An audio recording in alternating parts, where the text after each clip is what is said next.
What's up guys, I'm Newbie Dave and welcome to the Weekend Update. Let's get started.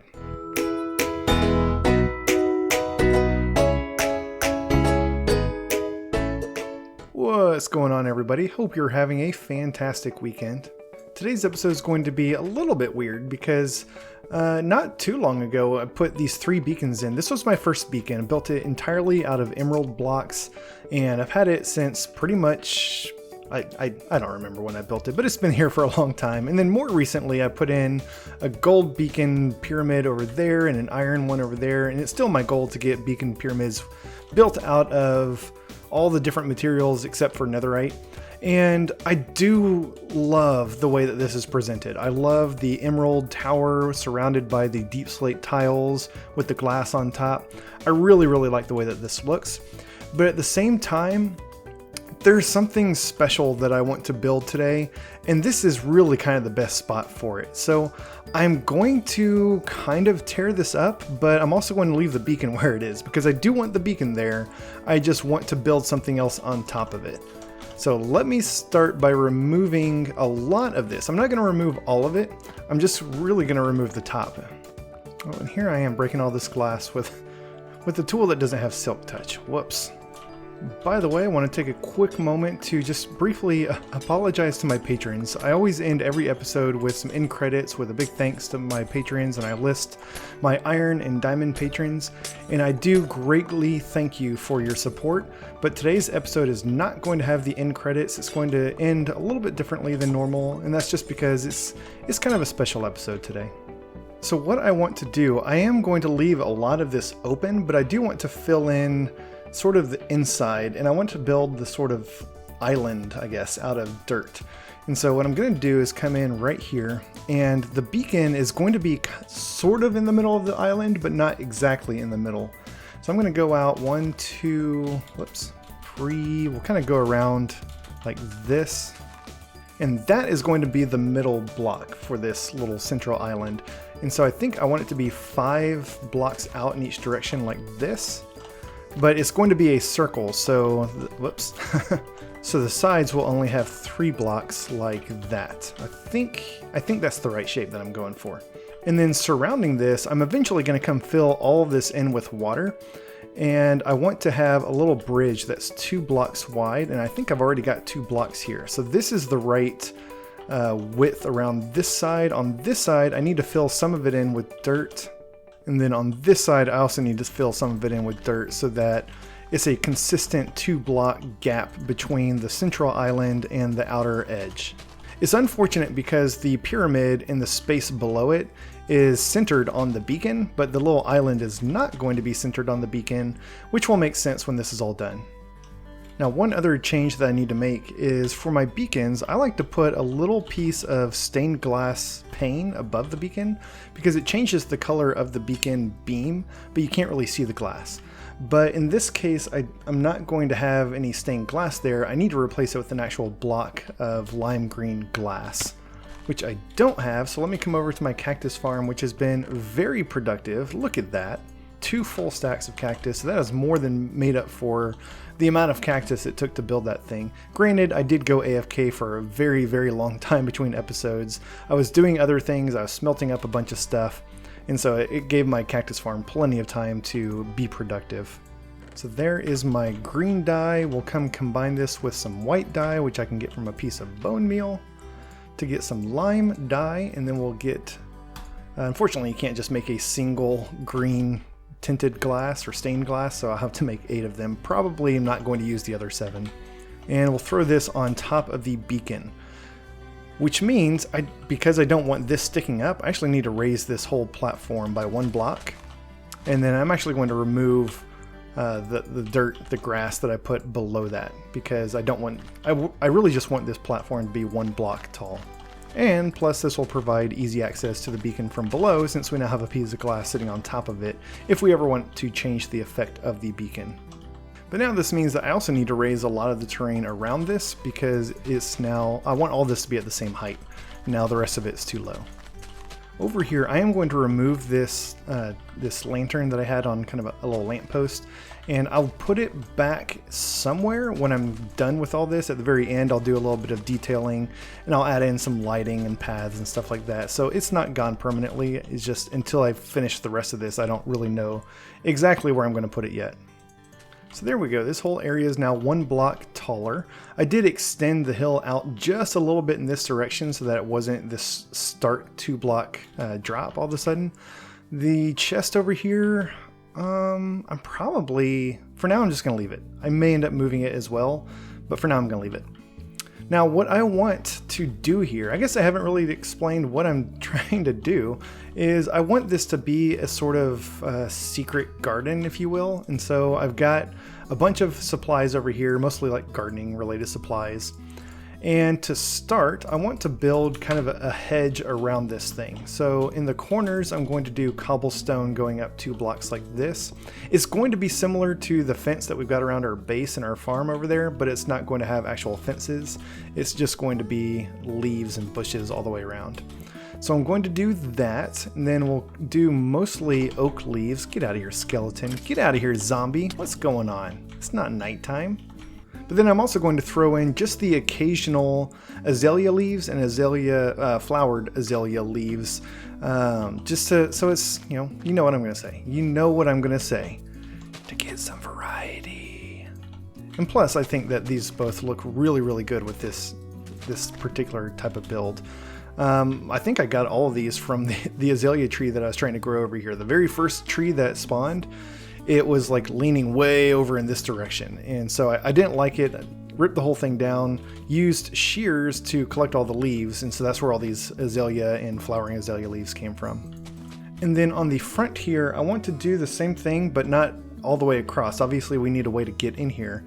So I'll do kind of 2 blocks of leaves right here. And we'll do 2 blocks over here. And then I'm going to do some more cobblestone like this, and I'm not going to do 2 cobblestone blocks like on the corners. I'm going to do cobblestone block with a cobblestone wall on top of it. And then on top of that, I will do some oak fences. So let me get up here. We'll do 1 there, and we'll do 1 here. And then we'll come in 1 on each side of that, and then get up top here. And we'll do 1 there, there, and there. So we create this sort of little archway that's going over the entrance, which I think looks really, really nice.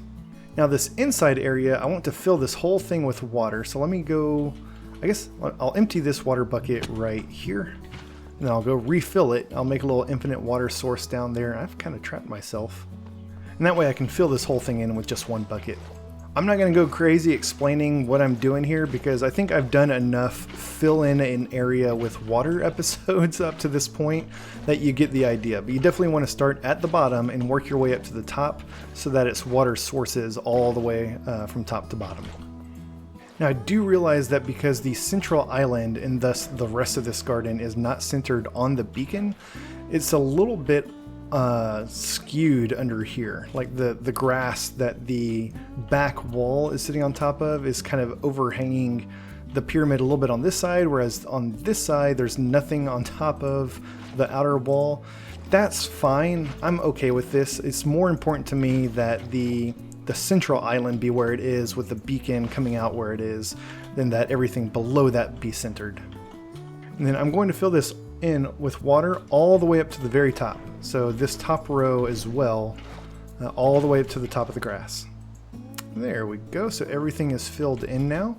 Now to get back and forth so that we're not constantly jumping over that little gap, I'm going to put some oak slabs. Well, I had more than 1 oak slab. What's going on? Oak slabs right there. And because they're slabs, they are technically now waterlogged. So there's still water underneath them, technically in them as well. But we can get back and cross like this. And then I'm also going to replace these grass blocks right here with some oak slabs, and then probably put some there as well and kind of carry the grass around like this a little bit. Yeah, that looks pretty good. Now let's come to the inside central island area, and I'm going to put in a couple of flowers and a little bit of lighting in here. So first off, I'm going to put a bush, an oak leaf, on top of the glass there. The beam can still go through it because I guess grass or leaves are technically transparent. And that, I think, is just going to look a lot nicer so you don't actually see the glass, because it kind of doesn't really go with the rest of this build to have a piece of glass just sitting there. We'll put in some of azalea bushes. I think I want a rose bush in the back. And then we'll just do a couple of other flowers like here, and do a couple of like little tulips. That's not a tulip, that's a rose bush. That's not a tulip. That's the tulip. And we'll do one there. Just a couple flowers here or there will look nice. And then we're going to do some cobblestone walls there and there with some lanterns on top. Excellent. And then I am going to get just a couple of pieces of grass. I'm not going to bone meal the grass. I want to get actual grass pieces like these things right here. And I'm just going to put 2 of them in, and that's because it's a very, very small area, and so I don't want to bone meal and just kind of roll the dice on what grass or flowers appear where.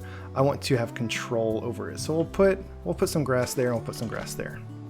And maybe just a few more bushes back here to make it look nice. That looks good. I like that. That's looking really, really good.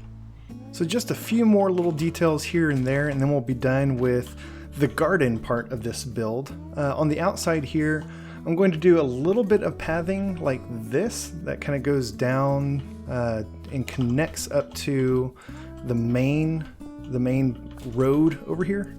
But then I'm also going to replace a lot of this with some coarse dirt, just so that the whole thing feels nice and rugged and used and worn. There we go. Yeah, I like that. I like that a lot. Now we can turn our attention to the inside of this thing. So I'm not just building this garden to have a garden. I'm going to put an armor stand in the middle, and it's going to be kind of like a statue. And on this armor stand, I'm going to have some armor. And I'm going to start with diamond armor, but I'm not just going to go buy the diamond armor I can get from my villager farm for 1 emerald, because that's basically free. It doesn't really cost me anything, and I want this armor, I want it to have some value to it. I want it to actually cost me something, the diamonds that I spent time and effort mining. And then also, I had a couple of netherite ingots left over from when I did all my ancient debris mining. I went down to the nether and did a little bit more mining and got a couple more netherite ingots. So I will upgrade my diamond gear to netherite. And I'm not going to enchant it. I've always enchanted my netherite gear, or rather I haven't started with enchanted diamond gear and then upgrade it to netherite. But I'm going to leave this unenchanted. I think the unenchanted netherite armor looks so, so good. And then I'm also going to get a gold sword to go on this little statue, because I think the gold with the black netherite, again, just looks really, really good. And then last thing, I want this statue to have a name. So I'm going to take one of the armor pieces, we'll put it on the anvil, and I'm going to name it Greg. So this statue will be named Greg. So we'll come back to the middle of our little island in the garden. We'll put down a piece of polished andesite. I think the polished andesite is just a beautiful stone. Put the armor stand on top of it, and then we will equip all of the gear onto this thing. And I'm going to crouch down and change his pose. I particularly like that one. That looks good. I guess you can't actually see the name. I thought you could. Maybe if I named like the base of it. Yeah, I don't know why the name doesn't show up. I thought it would, but I guess it's only certain items like chests and shulker boxes and stuff. I guess I could put a item frame with something in it, but it's fine. You and I both know it's named Greg. So we'll put a few more path blocks there, and I think that is going to complete our new little garden. So yeah, that's pretty much where I'm going to end the episode today. I'll just leave it here for a little while, and yeah, thank you for watching.